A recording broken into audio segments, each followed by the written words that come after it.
So, well, welcome to this Q3 presentation with Anders Karlsson from Idogen, and also welcome to the participants. And just some practical issues.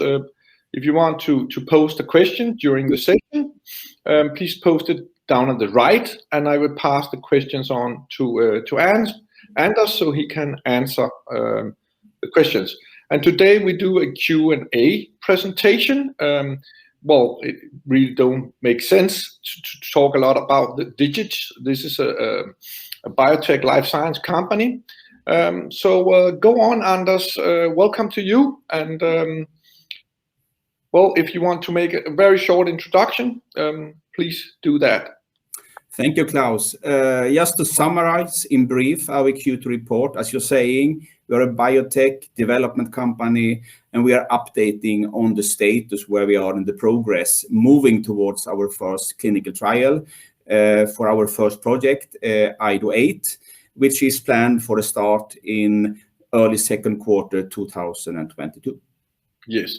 So let me pose the first question. So if we look into the operating statement, you state that you have other operating income of 7.2 million Swedish kroner. Could you please elaborate a little on that, Anders? Because this just to let the audience know what this includes. The main part of the revenue is actually funding from a European development project funded by European countries association, and this is just the fundings for the IDO8 project, which is partly funded by this support. So this is in line with the plan, so to say. Yeah, and how big is this? This is a part of the Horizon program, right? Yeah, the total amount was 30 million Swedish kronas, 2.9 million euro. So this is part of that, yeah. Yeah, and how much is left? So this you receive this on a current basis, so every quarter? No, we received it. We received it when we have reported, and we have reporting period. We have still 4 million to go, which is the final of this specific project. But for sure, I mean, this kind of fundings is very important for companies as we are, and therefore we are in general looking into these opportunities to give some kind of other revenues into the company, except from other funding from the shareholders. Yeah. Okay, thanks. Well, then let's dive into your latest project, the IDO8 project, and please update us on use in respect of the clinical trials, the application process, and so on and so forth. Yeah, as I updated you last time, we are very close to take the step into clinical trial with IDO8. What we have done, and what we also communicated the 15th of September, was that we want to optimize the cell therapy for the hemophilia patients slightly before we are moving into the clinical study. So we are optimizing the loading of the antigen, which is a close collaboration with our production facility in Radboud in the Netherlands, together with our research team. And this is something which is ongoing for the time being. Still, our plan is to submit the clinical trial application at the end of this year, and to be able to start the clinical trial in early Q2 2022 next year. Yeah. Okay. Thanks for that. And well, actually, there's a question here in regarding to IDO8, but you just answered the question, so that's very good. And also to the Horizon, I see, but we took that in the beginning, so that's really nice. Well, then maybe we should dive a little into this type of company that you are. We have been talking about that before, and you also mentioned that in the report.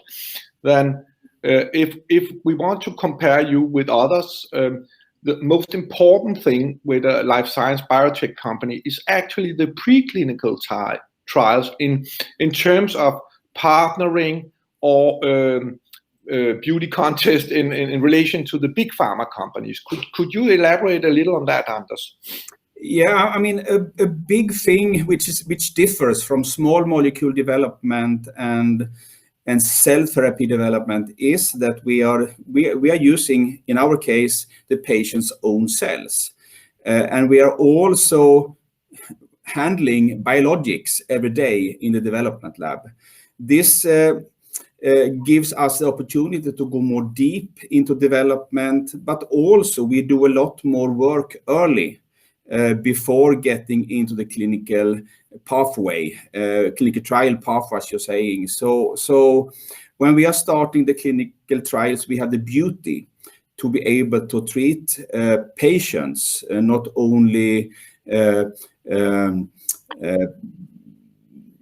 individuals that are healthy, but we do actually start with the patients, which is a significant step forward because that helps you to earlier prove in patients efficacy. And that is the beauty thing if you're talking in terms of partnerships and so on. What we meet is a very high interest already when you start a clinical trial, because then you get the information on actually how the patient with a specific disease react on your treatment.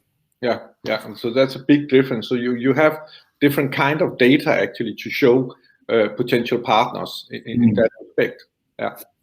Okay. Yeah. Well, I think that's very important to emphasize, also to understand the industry, and to take it one step further, because there's something going on in Europe at the moment. There's a big bio event going on, and could you tell us a little about that, also for the participants if they want to join, because that's actually possible.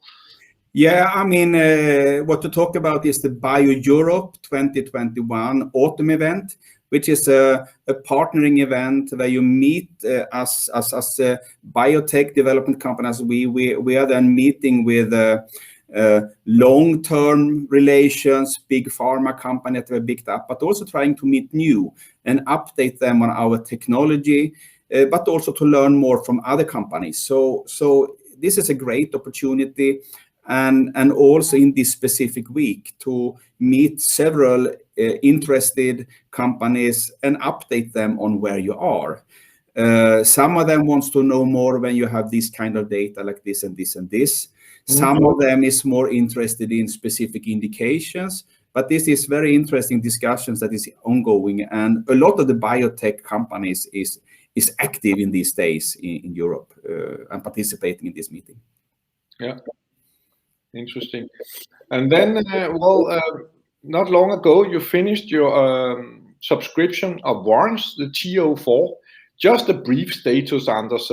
I know you sent out a PM on the status, but just to elaborate a little on that in respect of our participants. Yeah, it was the warrant number 4, which was part of the first right issue. A part of that we was performing in the end last year. This warrants added 10 million Swedish kronor to our bank account, which is a good income to the development that we are doing for the time being, and adding to the bank account that we currently have 22 million in cash in the company. Yeah, so there's no changes in respect of financing so far.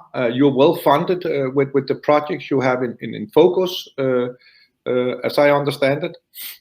Yeah, we are working with the financial situation the whole time, and as a development company, the funding with warrants is one thing. The other part is, as we also discussed earlier, to get the European Commission fundings, Horizon and other projects. So this is something that you working with the whole time to finance your pathway towards clinical trial, but also at the same time you work very hard to at the same time develop the value of the share when you get this kind of infusions in the company. Good. Well, then I would like to ask the audience if there's any questions besides the two we already received.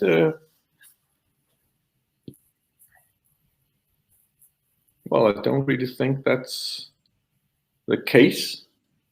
In that sense, Anders, well, thanks a lot for participating here on H.C. Andersen Capital's platform, and have a really nice day.